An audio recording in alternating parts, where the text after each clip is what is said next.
ایک جوان سالہ بیوہ خاتون اپنے اکلوتے بچے کے حوالے سے اسکول میں شکایات کا انبار لے کر تشریف لائیں۔ اسکول سٹاف جب خاتون کو مطمئن نہیں کر پایا تو انہیں پرنسپل صاحب کے پاس بھیج دیا، جو کہ ایک پروفیسر تھے۔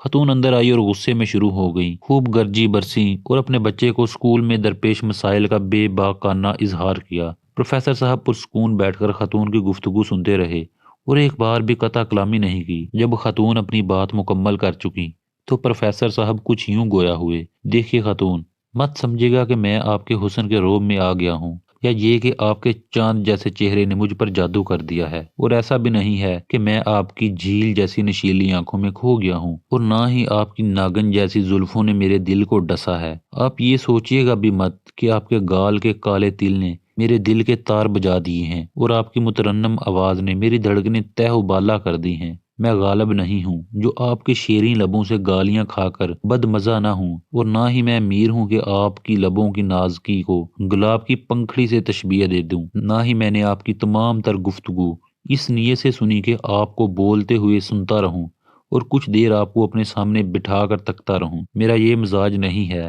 کہ میں کسی خاتون کو متاثر کرنے کی کوشش کروں۔ میں اپنے اسٹاف سے پوچھوں گا کہ ایک حسین و جمیل خاتون کو برہم کیوں کیا گیا۔ خاتون جو اتنی دیر سے پروفیسر صاحب کو غور سے سن رہی تھی، خاموشی سے اٹھی اور باہر چلی گئی۔ آج وہ خاتون پروفیسر صاحب کی بیوی ہیں اور اسکول کی وائس پرنسپل ہیں۔ بندہ ایویں ہی پروفیسر نہیں بن جاتا۔